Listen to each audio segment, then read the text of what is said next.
The power you've always had, the 5 pillars to unshakable career confidence. And this happened to me. It didn't happen all at once. There was no one day. There was no big bang moments. It happened very slowly over time. It happened in some significant things. It happened in everyday moments. And it happened just over time, slowly. And it took me a while. It took me a long while, years, to even realize what was happening. And then one day, I was having an argument with my husband. Don't know if you ever argue with your husband, or wife. And I was having this argument and I caught myself. Thinking. I was thinking, what does he see in me? Literally, I was like, what do I bring to the table? I bring nothing. And that is how I felt. I felt completely powerless, and I felt like a failure in my life. A massive, big failure. And then I made a decision in that moment. And this was in February, this was a day. And I made the decision, enough. This is enough. How dare I speak to myself like this? I do bring value and I am important. And in that moment, I decided, never again. Never again will I say these words to myself. My inner talk was not going to do that. And you might be wondering, okay, Candace, so what got you there? This seems very dramatic. And again, there was not one day, there was not one big bang. There were a few things. And these are the significant things that happened. So the first one was getting passed up for multiple promotions in my corporate career. And I actually spoke about that last year here. You can go and see that on YouTube. The second one was giving up my corporate job to become a mom and a consultant. And I say it like that because I was earning the equivalent of about $150 to $200 per month for the first year. So that's why I'm saying like that. So I respect consultants. Obviously, I am one. Third was moving to another country where I literally couldn't even buy bread right. And this is a true story. I bought the bread home and I don't eat bread. So my husband's like, this is not the right bread. And I just had a moment of like, I can't even buy bread. Okay. I'm 36 years old at that time. And I was like, you should have certain things figured out, right? Then fourth was getting laid off. And this was the hardest one for me. This is what punched me in the gut because I identify myself as my career. I love what I do. I always have. It is my passion. I will do it for free. I love it. And so when I got laid off, that questioned everything about me. My values, my worth, my impact, everything. And fifth was applying for 149 jobs and getting none of them. And now some of you might be applying for some jobs and you're like, 149 is nothing. Yes, and I've heard that, which is shocking. I think it's a lot, but 149 were 149 personal cover letters that I wrote to different jobs. And literally I could have done all of them. I wasn't reaching, I was probably under reaching, and I got none of them. So yeah, that is what got me there. But as I was going through my own personal journey, speaking with people, I reached out a lot to people that really helped me, and we'll get into that. But here's what I realized. This is not unique to me. This thing, this feeling, this experience, so many of us are going through that. This feeling of invisibility. Who am I and what do I bring to the table? And this is compounding, right? And that's is what this conference is about. AI, economic turmoil, mass layoffs, world unrest, this loneliness epidemic, burnout, rising costs, declining trust, job insecurities, all of these things. The funny thing about this list is I asked ChatGPT to write it for me. I said, tell me a list of turmoil happening in the world. Hundreds of line items. And I was like, can we just merge this into 20, please? I was like, can we just please? But it was so long that I was like, hold up there, buddy. Like, let's take a breath. Okay, so it is just getting worse. And we've heard it throughout the entire day today. This connection, this loneliness, all of this stuff that's happening. So while the world is in turmoil around us, because I don't feel like it's going to change very drastically very soon, like it's going to just keep turmoil. I don't want to be doom and gloom, of course, but turmoil is going to happen. And I want you to come back to you. And that is what this is all about. And that is what inspired me to write my upcoming book, which is called Choose You for the People Who Refuse to Disappear. And today you're getting that sneak peek. You're getting a little head start into it. So there are the 5 pillars. So the book is 3 parts. The first part is where we get lost. The second part is how we show up at work when we're feeling this invisible, and we have things like the bullying boss and the always yes person and all of that. So very fun little work archetypes. And then the third part is how to come back to you. All right, the first one, well, let me just tell you what they are so that you have a great overview. So the first one is remember who you are, the anchor. The second one is find your people. Third is speak up. Fourth is start before you're ready. And fifth is reset your perspective. And if any of you read the intro to this, you would have seen 4 pillars.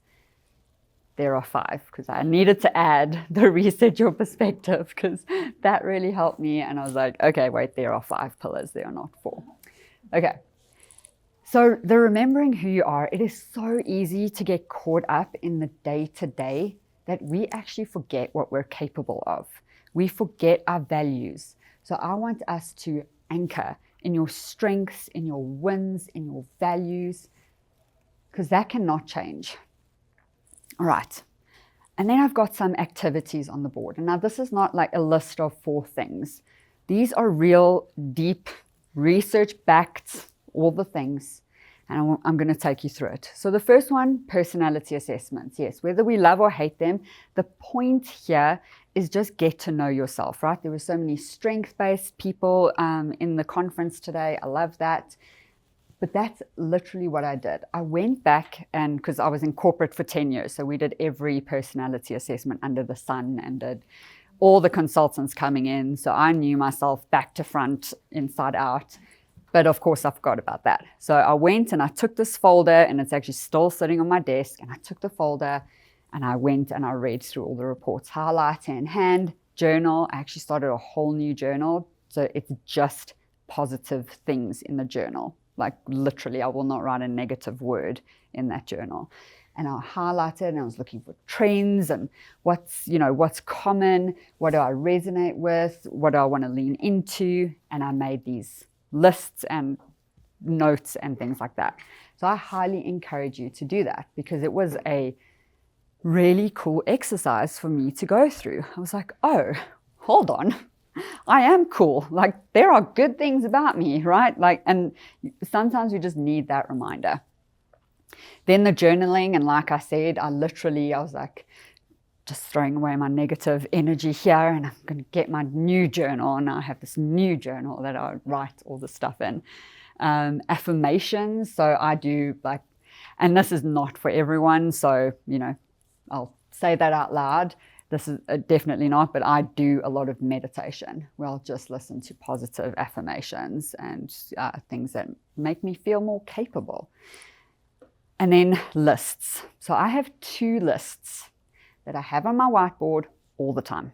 They are sitting there, and then when I find myself getting a bit lost, feeling in doubt, I look at those lists. So the 2 lists are I believe in, which are like my core values, the 5 things I believe in, that no one is going to overstep that line for me. That is my line. These are the things I believe in. And then the other list is I am good at. So just the 5 things that I feel I'm good at. And every time that doubt creeps in, because it always does, you look at those lists and you're like, okay, no, yeah, I'm good. All right, highly encourage you to do those lists. The second one, find your people. And to me, this is probably the hardest one. Hybrid world, we're not necessarily getting these natural interactions. But once you realize that finding your people will challenge you, will fuel your ambition, you will want to be surrounded by those people. I read a quote the other day that said, if you're an ocean, be an ocean. Don't be a pond because someone else cannot swim. And I was like, yes, right? Like, we need to just be who we are. And if there are people around us pulling us down, doing like whatever, even talking always negatively, whatever it is, step away and just make your circle bigger. Yes, I'm a millennial, and that song did come in my mind. Okay. All right, so the first one, network before you need it. So I don't care if you're employed, I don't care if you have your own business, network all the time. And I learned this the hard way. So when I was in South Africa, I left my corporate job to be a consultant.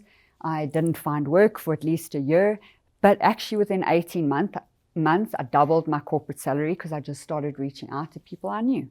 People who had worked with me and had moved on to other companies, because my company had a strict, like, you cannot consult back to the company. And people who had moved on, and I literally doubled my corporate salary within 18 months, like, just because I made some phone calls and I was like, hey, I'm consulting, hire me, and that was that. But I took that for granted. And when I came to America and I knew absolutely no one, yeah, it's taken me a long time to establish myself and my work here. Join an interest group. So when I first moved to Colorado, I actually joined a mom's interest group, and that didn't actually work out for me. And now I'm part of an entrepreneurial group. I do women and wealth, women, wine and wealth. And, so just find the interest groups that connect with you, that spark you, just because I am a mom doesn't mean the mom group is the thing for me, right? But find those groups that really inspire you. And then talk to someone you admire. This was something, I swear, I don't know where I got the courage to do this, but I went on LinkedIn and I contacted people. If you were a LinkedIn influencer, the blue tick people, I was like, yeah, I'm going to DM you. Hi, like, speak to me. I am new to America. I'm trying to just get an understanding of the lay of the land. Those people are now some of my partners in my business. Like, just reach out. What can they do? Just not reply? That's the worst thing that they can possibly do to you. So just reach out. Like, I still, to this day, I don't know why I had the courage to do that, but I did, and I'm so grateful. Okay, then speak up. Whew. Yes. Speak up. Your work will not speak for itself. You do. You need to speak for yourself. So you need to make your value crystal clear. You need to make your ideas heard, and you need to make your contribution so obvious that it's undeniable, because this will not happen on its own. All right, yeah, this is like my favorite one, I guess. Okay, put together your rock star list. So when I was in corporate, I had a little email folder. Anytime someone gave me a compliment or thanked me for some work, I'd pop it in there, because you forget. So if you're coming up to your performance reviews, you have this rock star list. Now that I don't have rock star lists or people emailing me, I just write it down. I just, keep a running list of all the things. There's another book that I read that It's called Be Seen, and she calls it her badass list. So just what makes you a badass? Then end each week with a progress report. So those in corporate, I mean, even myself, I do this because I have on my whiteboard what I need to accomplish for the week, and I get to rub it out when I've done it, and it feels so good. So just have that sense of achievement because you are actually moving forward, even when it feels like you're stuck and you're not. Yes, last is just click go on that thing. So if you want to start posting on LinkedIn, post, click post. Just do the thing. Just send the message, do the post. Say something out loud that's maybe a little bit scary. Then start before you're ready. This was a great lesson for me. So what I learned was that if you wait until you feel ready, it's actually just a form of hiding. We need to start before we're ready, and then that is what builds the confidence. This was mind-blowing to me because I'm like, oh, I'm not ready. Who am I to post? Who am I to do anything? You know, like you have those moments. Like, who am I? And then someone said to me, just do it. Just, you know, just go for it. And that was the biggest thing. Take the action way before you're ready. And then you will become ready, which is the cool part. You're like, oh, okay, I'm heading somewhere. So the things asked to lead that project that you want to lead, where you want to expand into, say yes and figure it out, especially for any consultants. That's just say yes. And then you will figure it out. I've done it many times. And do something. So this is my challenge to you. Do something within the next 24 hours. Write something down right now, write something in your phone, and actually do something in the next 24 hours. All right, now my fifth pillar that I needed to add, because I needed to add this one, was reset your perspective. And what I like to think of, the only thing holding you back from where you are and where you want to be is your belief that you belong there or that you're ready for it. And this is such a big learning. So most barriers between you and the opportunities are not real. They're beliefs that you've accepted as truths. This is a hard one to swallow, and it was definitely for me too. But I keep doing this for myself. Write down something you believe to be true and then challenge yourself. So my thing was, I am not skilled enough, experienced enough to get work in America. Like that was my big thing. I was like, can't do it. And then I would challenge myself like, no, I absolutely can do it. It might just look different. It might just come from a different place. It could be, you know, and so I really dug into that. And that is, I can't tell you how liberating that exercise alone feels. Analyze someone you admire and list what makes their story different. And then what you'll find is it's not much. So even if you think of Alex Hormozi, Gary Vee, Sarah Blakely, there is nothing that they have that you do not have. Nothing. Like I cannot find a single thing. It might just be sheer determination or sheer refusal to quit. So they fail many times, but they refuse to quit. And there is nothing. They were not born with money.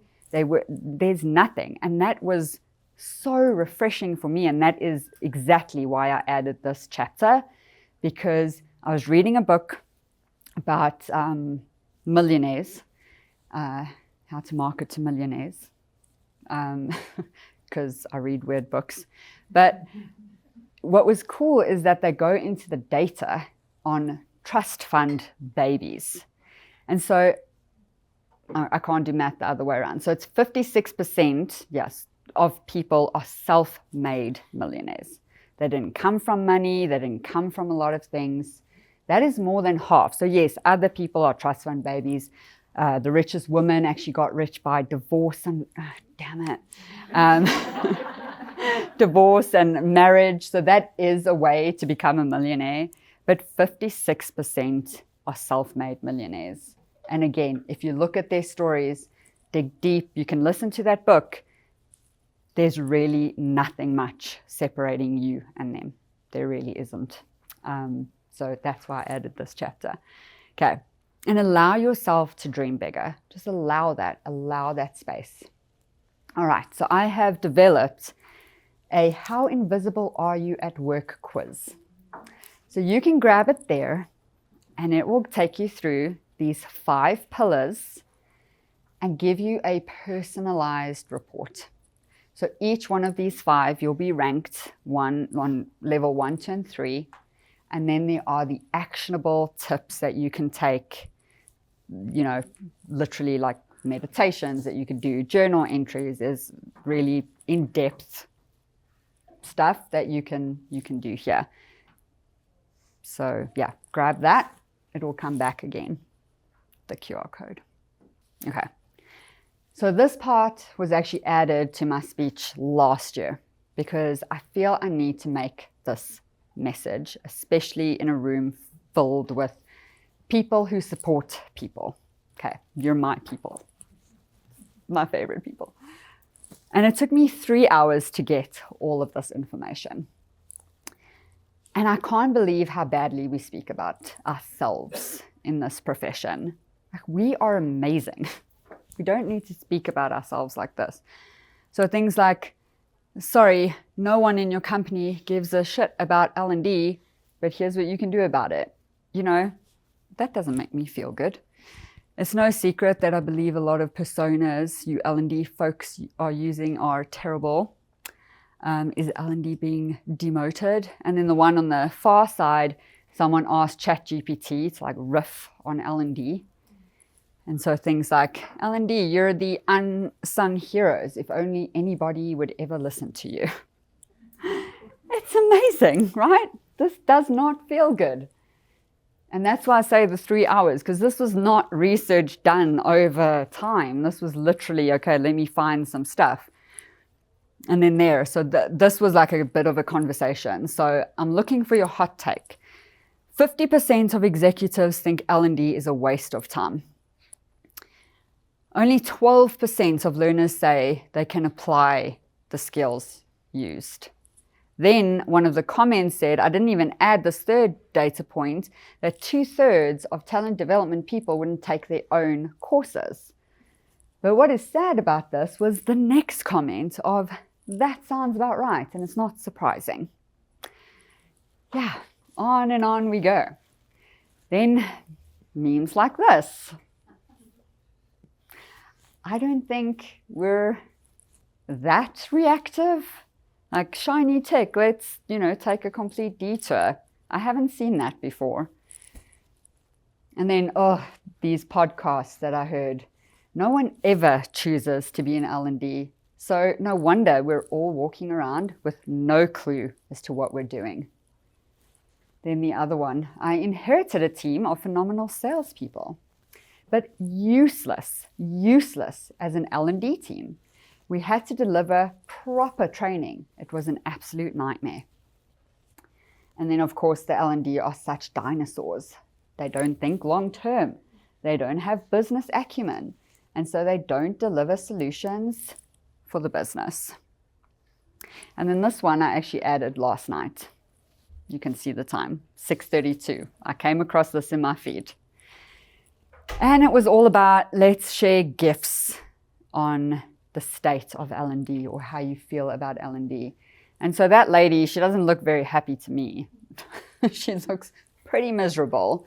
And then people started adding their gifts and I was getting upset.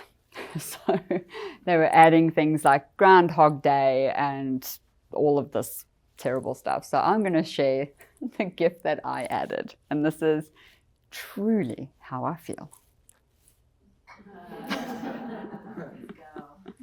Yes. Okay. Because I disagree with everything said there. about this profession. I have, again, and last year it was something like 80 something people. By now I've spoken with well over 130 learning and development experts, and not one of them doesn't care. Not one of them doesn't want to do the right thing. Not one of them are useless. And not one of them didn't choose to be there. So yes, maybe you came from finance, engineering, marketing, wherever you came from, you're choosing to be here because you want to help people. You want to support them. You want to build people. So you want to support people. You want to be the reason people succeed. You want to be the reason businesses succeed. And you want to do the best work of your life. You want to matter.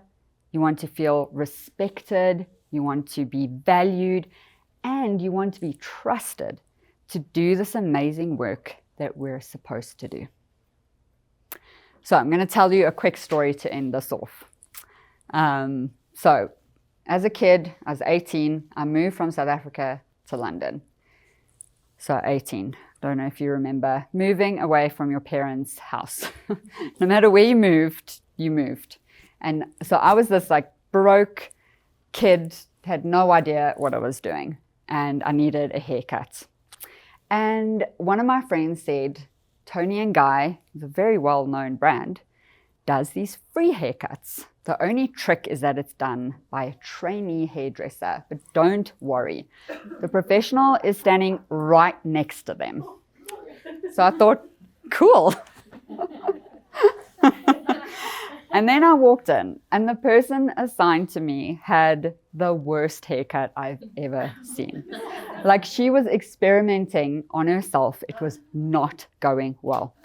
Every fiber in me said, run away. But I didn't. I stayed. And you can guess, Candace unquestionably had a bad haircut. I look kind of like that guy. Okay, and my hair does not grow, so I lived with that decision for like a year as an 18-year-old. It was terrible. All right, so why am I telling you this story? This is not out of left wing, I promise you. So many of us are like that hairstylist, actually. We tell others, advocate for yourself, put your career first, focus on your development. But how often do we not do that for ourselves? Okay, so you have invested in yourself today. You're here, you've shown up, you're investing in your development, and that is an amazing start. But imagine a world where people looked up at L&D, not just for the training we provide, but as examples of how to own your career, develop it, lead it. And so this speech had nothing to do with business. It's all about you, because you are the people who matter. And so I want you to find the joy in this work again. I can't be the only one that loves it this much. So find the joy, advocate for yourself, and put yourself first. Okay, because the thing is, you do matter, and you are worth it. And you're worth it right now, today. You don't need to wait to be ready, to feel like you deserve something. You're ready right now. And the crazy part is, you know that.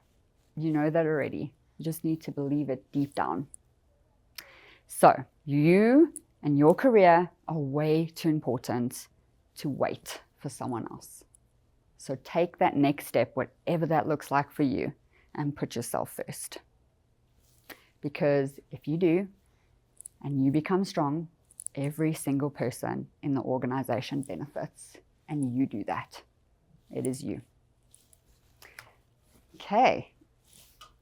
And then the book is coming out, so that's just, take the next step with me, connect with me.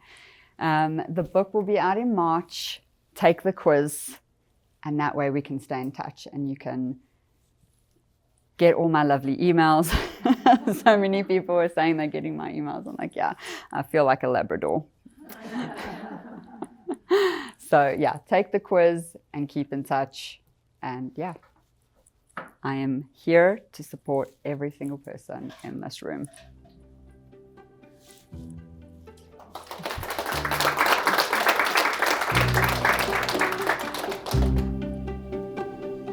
What are the areas that you're seeing are most popular these days? Or what are some of the areas that you feel are where some skill gaps can be?